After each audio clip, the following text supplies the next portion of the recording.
You are not living your life. You're living the life others expect you to live. You wear the clothes others picked. You walk the path others drew. You smile on schedule. You plan your days to avoid letting anyone down. But deep down, you know, something is off. Every morning, you wake up with a sigh you can't explain. You work hard. You try to be good, to be strong, to be reasonable. But the closer to night, the harder it gets to sleep, because a small voice inside keeps asking one thing: is this really me? You go to work. You interact.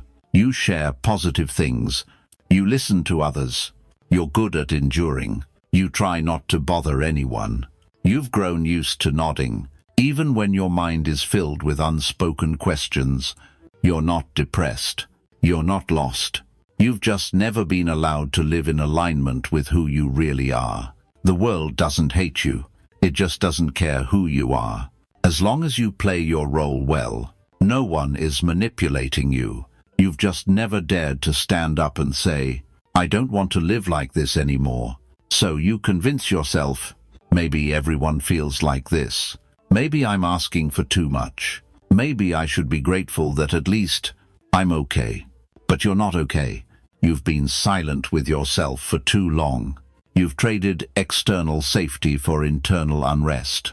You've learned to say what people want to hear, but you forgot how to talk to yourself. You follow the checklist. You mark every milestone. Graduate, get a job, fall in love, get married, have kids. You live like you're completing a script written by society, until one day you pause and ask, what am I living for? Who am I becoming? Carl Jung said the self you show to the world is just a persona, a mask. It's not you. It's something you created to survive in the group. But if you cling to that mask too tightly, you forget what your real face looks like. That's why you're tired. Not because life is too hard, but because you've spent too long pretending to be someone you're not. You are not your job. You are not your social media image. You are not praise or validation from others. You're the one who stays awake in silence. The one who stares off at parties. The one who jolts awake in the middle of the night. The one who asks questions no one wants to answer. You're the original that hasn't been accepted. The voice that hasn't been heard. The melody that no one has played yet. You're alive, but you don't feel alive. You have everything, but it doesn't feel enough. You're good at pleasing others, but you never ask what you really need. You run from loneliness through work, through laughter, through being busy. But there's one thing you can't outrun, that emptiness inside. You are not weak. You're just exhausted from being strong for too long. You're not lacking value. You're just stuck in a world that doesn't care what you could truly become. You don't need to be healed. You just need to be allowed to live as yourself. And that's why this video exists. Not to comfort you, not to teach you how to live, but to remind you of something you've forgotten long ago.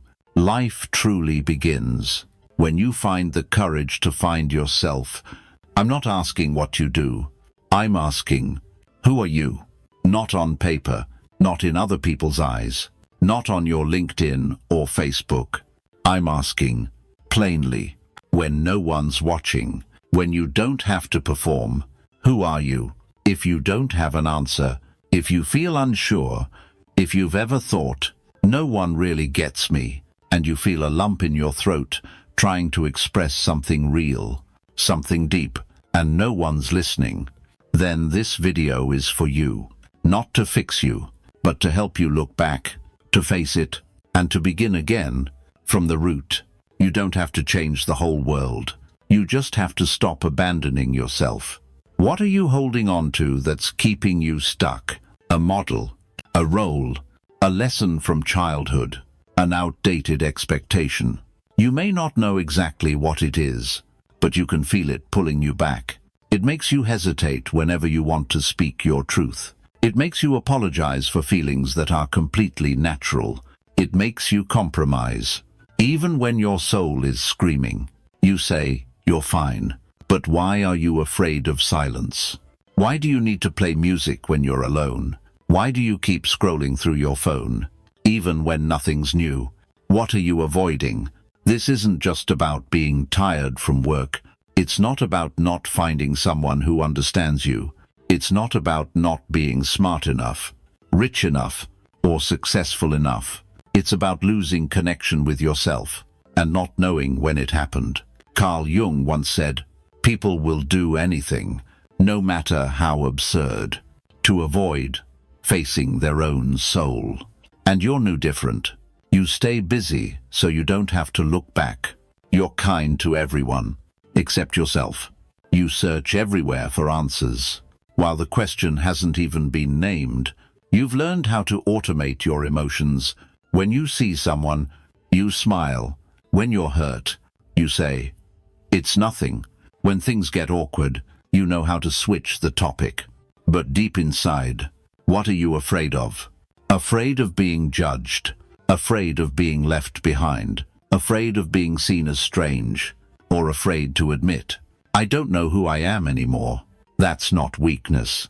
That's courage, put on hold, because you believe that, to be real, you have to risk losing everything. You believe that if you step outside the mold, no one will stay. You believe that if you speak from the heart, people will walk away. So, you keep living as an accepted replica. You receive recognition, but feel no joy. You achieve success, but feel no pride. You keep going, but no longer feel alive. Do you remember the last time you felt like, "This is me"? Not when you did the right thing, not when someone praised you, but when the outside and the inside felt aligned, when you didn't have to try, when you felt, "I don't need to do anything, just being here is enough." Do you still feel that? If not, then the question isn't, "How can I live better?" It's, "When did I lose myself?" Have you ever considered that you're carrying too many things that were never yours? A career someone else wanted, a relationship you stayed in out of fear of loneliness, a gentle personality shaped by past scoldings, a silence built from the shame of speaking up, a little of this, a bit of that. Each wound adds a layer. And soon, you've stitched together a self that looks okay, looks manageable, looks successful, but deep down, doesn't feel real. You think that if you speak the truth, everything will fall apart. But the truth is, because you don't speak it, everything is quietly breaking. You fear breaking the peace, but you don't realize it's not peace. It's a kind of emotional coma where no one hurts you, but no one really sees you either. You don't need to become someone else. You just need the courage to come back to yourself. Not loudly, not explosively, just a single moment of courage. To say what you've swallowed for years, to stand where you used to shrink, to let go of what no longer reflects who you are. You don't have to do it alone, but first, you must dare to face it. You must ask the questions others avoid. You must dare to be silent and listen to the voice inside, the one that's been buried under years of playing a role. Carl Jung never said the journey back to the true self was easy. He said, "It's the hardest journey a person can take. But if you don't take it, you'll be forever led by the darker parts of yourself.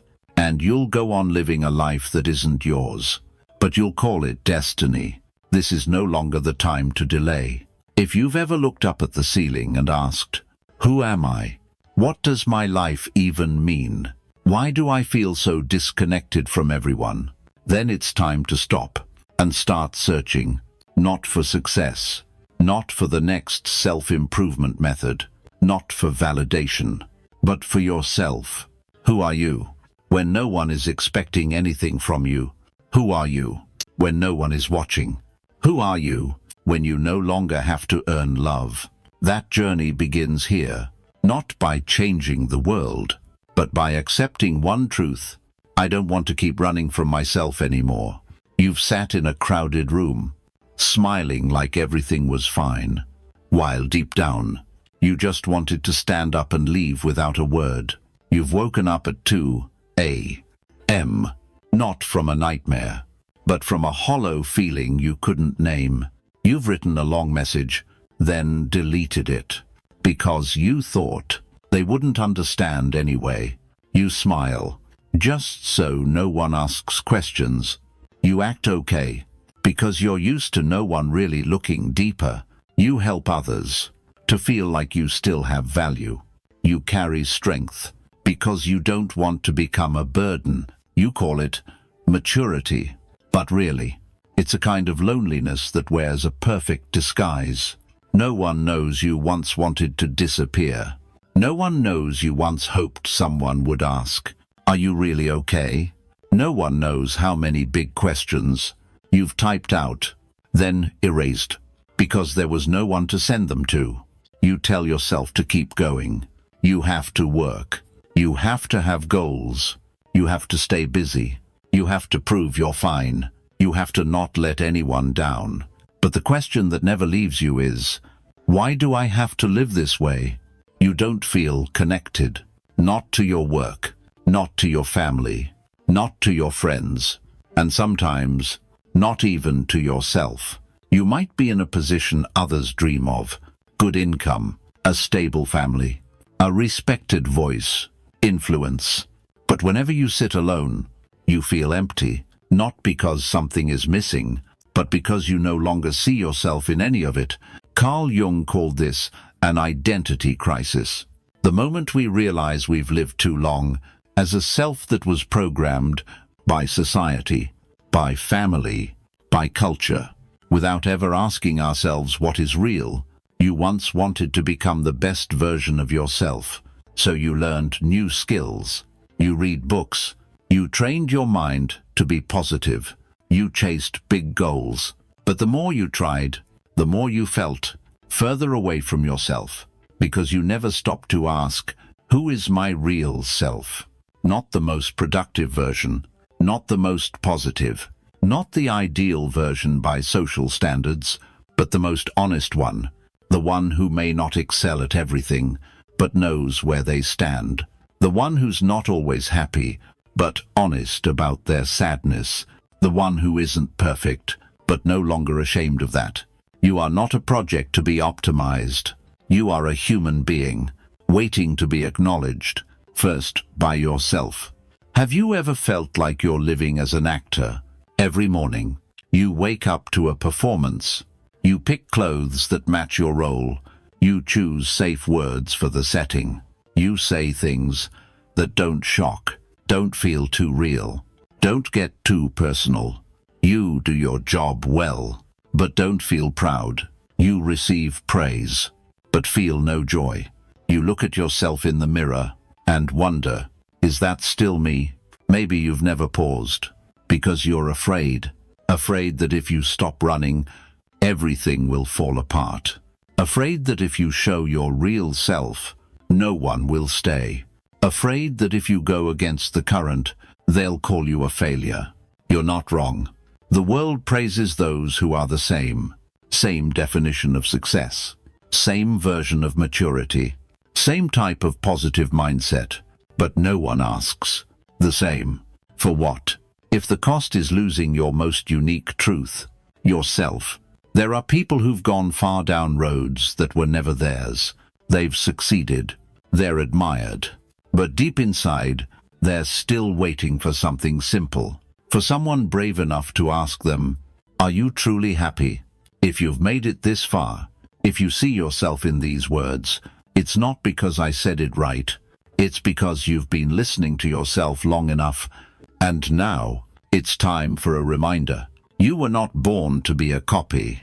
You're not here to please a world that knows nothing of your inner world. You don't need to live like you're a product, to be fixed, to be approved, to be priced. You only need enough stillness to remember you've been here all along. You were just forgotten. His name is Daniel, 38 years old, a kind wife, 2 lovely children, a house in the suburbs, a steady job as a middle manager. Every morning, He wakes up at 6, makes coffee, stretches a little, drives his kids to school, walks into the office with a polite smile, meets every deadline, nods at the right time, speaks with just enough insight to sound smart, without making anyone uncomfortable. Daniel is the kind of man society praises. No scandals, no reckless spending, no addictions. Always kind, responsible, well-mannered. But one Tuesday night, he sat in his car, parked in front of his house, and didn't go in. 10 minutes, 20, an hour. His wife texted, "Are you okay?" He replied, "Yeah, just need some space." The truth is, Daniel felt like a ghost. Not because anyone hated him, but because he no longer felt anything for his own life. Each day, he played the role of the perfect man. But inside, he felt like a little boy, left behind. A small part of him, the real part, was still screaming, but it had been so long since he could hear it. He started therapy, not because he was depressed, but because he could no longer find a reason to keep repeating a life script he didn't even understand. On the 5th session, his therapist asked, "If you didn't have to please anyone, if you could start over, what would you do?" Daniel went silent. 1 minute, 2. Then he broke down in tears. He didn't know. He had forgotten what it felt like to be himself. His whole life, he had tried not to disappoint anyone. He picked his major based on what his parents wanted. He chose a stable job so he'd be called responsible. He got married, had kids, bought a house, all right, on schedule. And now, he couldn't recognize himself anymore. One Sunday morning, as he took his son to art class, he stood still, staring at a picture the boy had drawn. A door, wide open. Inside, a man standing alone. He asked, "Who's this?" His son replied, "That's you, Dad. But inside, you're sad." Daniel could no longer hide. Not from his son, not from himself. The truth is, he never chose this life. He just never dared to say no. And like Carl Jung once said, we do not become enlightened by imagining figures of light, but by making the darkness conscious. So Daniel began that journey. He didn't leave his family. He didn't quit his job. But he started doing something he had never done before. He listened to himself. Every morning, before anything else, he wrote down one question. What do I truly want today? Not, what should I do? Not, what's the right thing to do? But, what do I want, if I don't have to please anyone today? At first, the answers felt silly. Go for a walk alone. Listen to a song from college. Tell my boss I need a day off. But slowly, those answers started leading him back to himself. He picked up drawing again, something he once loved in high school, but gave up after being told, "You should study something with a future." He learned to say no, without guilt. He gave himself permission to feel sad, without needing a logical reason. He stopped hiding behind the mask of, "I'm fine." And something strange began to happen. The more honest he became, the closer he felt to his family. When he spoke his mind, others around him began speaking theirs. When he stopped trying to be perfect, he finally became truly kind. Because now, everything he did came from the heart. Not everyone understood this change. Some said he was having a midlife crisis. Some called him selfish. Some scoffed. Now you decide to start living. He didn't explain, because now he understood. The scariest thing in life is not being misunderstood by others. It's living your whole life without ever understanding yourself. Carl Jung called that moment the death of the false self. It hurts. It's terrifying, but it's where everything truly begins. Daniel's story isn't meant to glorify walking away from everything.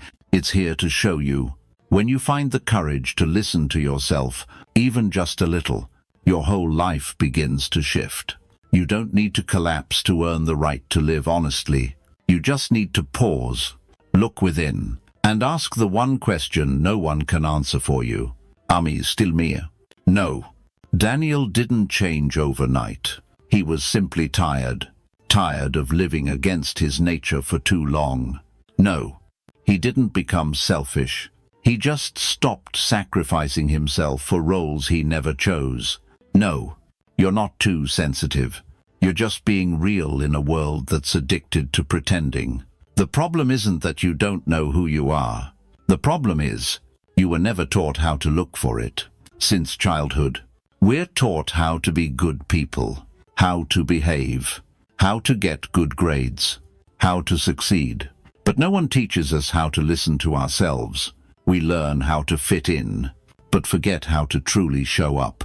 We learn to react quickly, but never learn to pause and ask, what part of me is being ignored?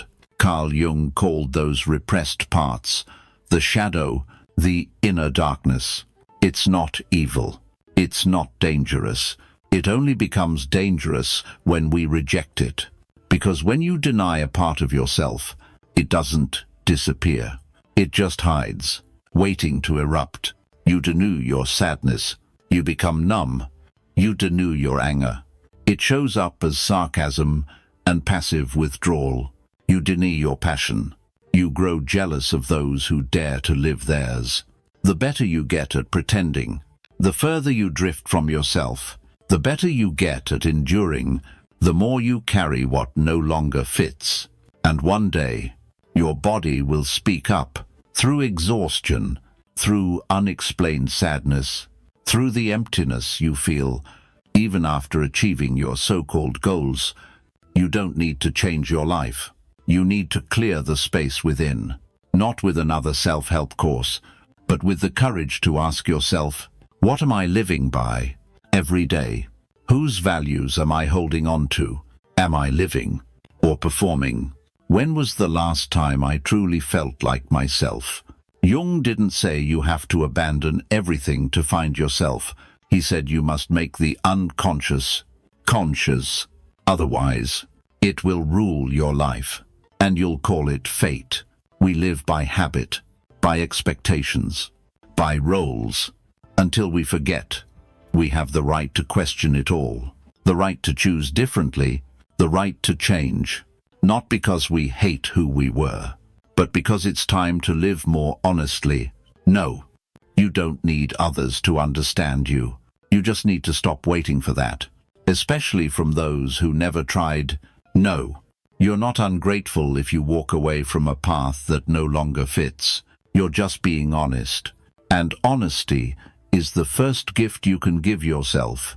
The journey back to yourself doesn't begin with grand decisions.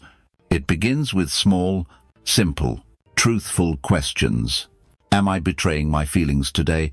Am I in a relationship that's shrinking me? Am I living to be accepted or to be myself? Stoicism says, it's not what happens to us that hurts us, but how we respond to it. So, how are you responding to what's happening inside you? Are you dismissing your inner voice? Are you brushing off your heart's quiet protests? Are you treating your sensitivity as a burden when it's actually a map leading you home?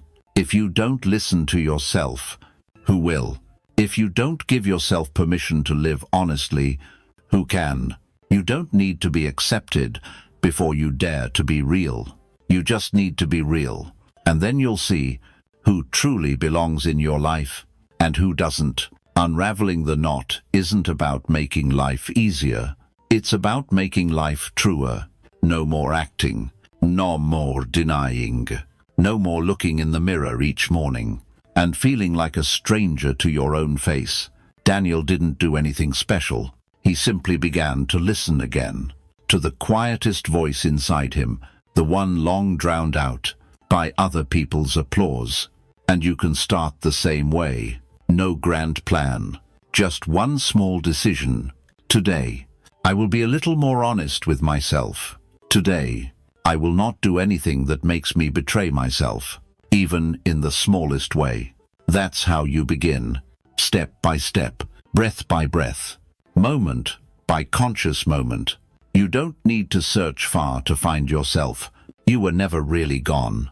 You were just buried under things that were never truly yours.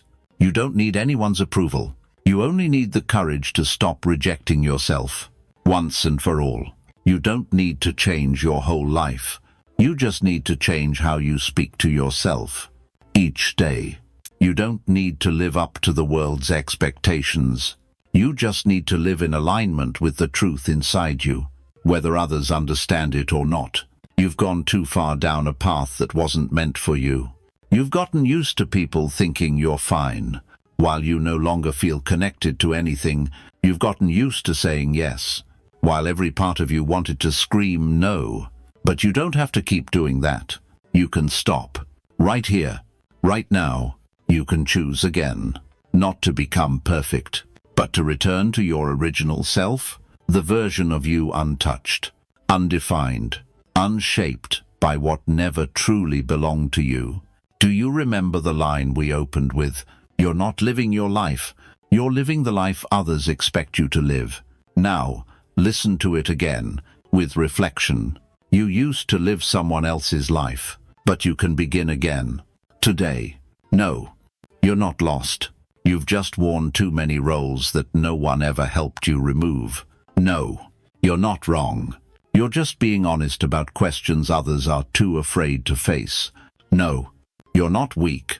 You're finally strong enough to stop pretending. You don't need to live loudly. You just need to live truthfully. You don't need to prove anything. You just need the courage to peel off the layers that have covered you for years. You don't need to shout to be seen. You just need to show up in the clearest silence.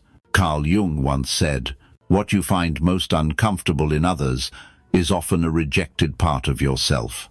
So if you're tired of the fakeness around you, drained by hollow conversations, hurt by unreasonable expectations, maybe you're getting closer to the truest part of you, because the things that hurt us are often the ones that guide us home. You don't need to live like a project to be fixed. You are a soul, finding your way back, and that home you seek. It's not far. It doesn't need to be built from scratch. It just needs you to return and knock on the door. And then, like Daniel, you'll begin to see something shift, not because the world changed, but because you changed the way you show up in it. Not because people finally accepted you, but because you stopped accepting everything just to be loved. Not because life got easier, but because you stopped fighting against yourself. You used to wake up each day carrying the weight of disappointing no one. Now, you can simply begin each morning by placing your hand on your chest and asking, "Who am I living for today?" And if the answer is, "For myself," then congratulations. That's the beginning. Because life doesn't start when you're born. It doesn't start when you succeed. It doesn't start when others finally approve of you. Real life only begins when you're brave enough to find yourself again. You've been silent for long enough. But this time, don't use it to endure. Use it to stand firm. There are voices that don't need to shout. They only need you to listen to the one within. A voice that doesn't demand, that doesn't compete, that seeks no place in the world's rankings. It simply asks you one quiet question. Do you still want to keep living like this? And you already know. The answer is no. No to living half-heartedly. No to nodding while your heart says no. No to wearing masks just to avoid disappointing others. No to abandoning yourself. One more day. Carl Jung once said, "Who looks outside dreams. Who looks inside awakens." You don't have to do anything grand. You only need the courage to look inward, just a little deeper, beneath expectations, beneath all the shoulds, beneath the roles you were taught to play. There, you'll find something familiar, something you dropped long ago. Yourself. Not the perfect version, not the image crafted to earn love, but you, as you are, with all the parts that were never fully seen, you may feel afraid. Afraid that if you peel away every layer, there'll be nothing left. But the truth is, you were never empty. You were just never given space to exist in the light. You don't need anyone's permission to walk forward. You only need to follow the quietest voice inside. No shouting, no declarations, just small steps. Just one day lived with clarity, just one breath, and the knowing, I'm no longer betraying myself. And one morning, you'll wake up, without that heavy weight, without needing to brace yourself to be an adult, without wondering, what am I even living for? Because now, you're living, truly living, not performing. You'll start to see clearly what to hold on to, and what to release. Not because you've grown hard, but because you've grown honest, and honesty always brings stillness. When you live aligned with your true self, you no longer crave validation. You stop chasing approval disguised as kindness. You stop needing others to understand you in order to feel whole. Because now, you understand yourself. And that is the first, most profound kind of wholeness. You'll speak less, but speak deeper. You'll choose who stands beside you, without needing them to prove anything. You'll work, not to impress, but to express your presence. You'll understand that living truthfully doesn't mean living alone. It means living with people who never ask you to pretend. Not everyone will understand you, but that no longer matters, because, for the first time, you understand yourself. Not every door will open, but you no longer wait at the wrong ones. You start walking forward, knowing the most important door, the one within, has already opened. And if something still feels stuck in your chest, don't rush to forget. Just pause, just for a moment, to see clearly. Then choose yourself again. You are not alone. You are not off course. You are simply on the journey back home. And if today you take even one small step, then I wish you a path so true. There will be no need to ever look back. If we are meant to meet again, let it be in another video, where you've gone further, grown lighter, and drawn closer to your truest self, more than ever before.